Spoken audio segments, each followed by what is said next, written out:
What you call momentum, I call the zeitgeist. It is the spirit of the times. There seems to be something more than enthusiasm that is building this momentum, as you've called it. There seems to be something very special about this time, this place, and this candidate. It seems to be coming from the ground up as opposed to the top down. And I think that this kind of movement is what will propel her into the presidency. Now, with reference to what will happen after she becomes president, she has a record of prosecuting persons for things that are unjust. And I think that she understands injustice. And I believe that there will be an opportunity to make the case for a good many cases that have gone without justice over the years, possibly over the centuries, because slavery in this country has not received the just review that it merits. I think that we will have someone in the White House who will have some degree of sympathy, but more importantly, will have an understanding of how things can be dealt with, notwithstanding the passage of time and what we call statutes of limitation. I think that we'll have a friend who can work with us.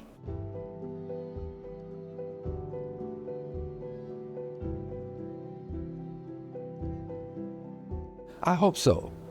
That would be my desire for Emmett Till. But I would want a Department of Reconciliation, hopefully, that would deal not only with the Emmett Till issue, but would deal with the Trail of Tears issue, would deal with the enslavement of people for 246 years without compensation, without recompense, without restitution. I would hope that we would have a Department of Reconciliation, just as we have a Department of Labor to deal with labor issues, a Department of Commerce to deal with issues associated with commerce. We need this because we haven't reconciled in this country. So I'm calling for a Department of Reconciliation. But that aside, I would hope that the Justice Department would do justice and take up the challenges associated with making sure that these investigations will reveal the truth. And justice requires truth. And if you don't have the truth, you haven't arrived at justice. We need to know what happened in a good many cases. Emmett Till, we need to know what happened in Tulsa and Greenville. We need to know what happened in these cases, and our Justice Department can help us.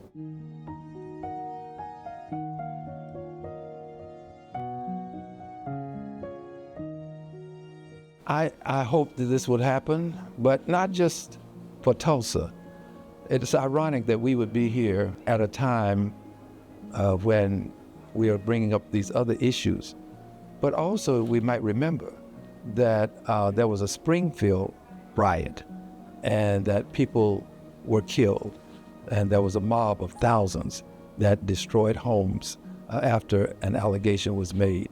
So Tulsa is sort of the canary in the coal mine, but there are many others that have to be addressed as well. So we want to address Tulsa because if we can address it appropriately, then we can address many others. There were cases around the country that have not been properly addressed, but Tulsa is the canary in the coal mine. We need to demonstrate that it can be done. So this is our opportunity to demonstrate that justice delayed can be achieved, notwithstanding the passage of years.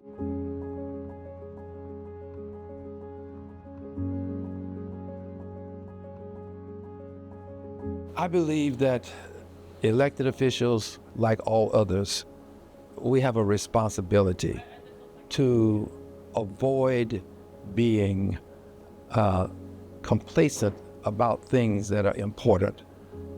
Sometimes we find ourselves seeing things that have happened many, many years ago as things that are not as important as things that are happening right now.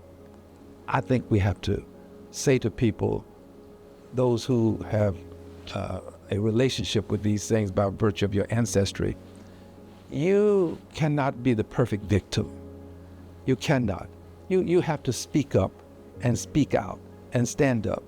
Being the perfect victim only allows things to become more egregious over the years, more difficult to resolve because of the passage of time. So everybody has a duty to speak up, stand up, speak out, take a stand. I'm hoping that people will do this. But for those of us who hold public trust, we hold public trust because we have been entrusted with the belief that we will take a stand even when it is antithetical to our best interests, because we are supposed to be there not just to do the right thing, but to do the righteous thing. And standing up for people who are victims of what happened in Tulsa is just a righteous thing to do. It's beyond right. It is righteous. And we have a duty to do this. So I'm hoping that elected officials will take up this challenge and we'll all join in to make sure that there's justice for the victims in Tulsa. But in doing that, we do it with the understanding that we also have Springfield, we also have cases out of Florida. I was reared in Florida. I know of what these circumstances are. So there are many others that we have to take up. And I'm hoping that elected officials will live up to what is expected of us, and that is to do the righteous thing and fight for justice, even for those who are no longer with us. They've left us many years ago. But the injustice didn't leave. They passed on. The injustice is still here, and it still has to be dealt with.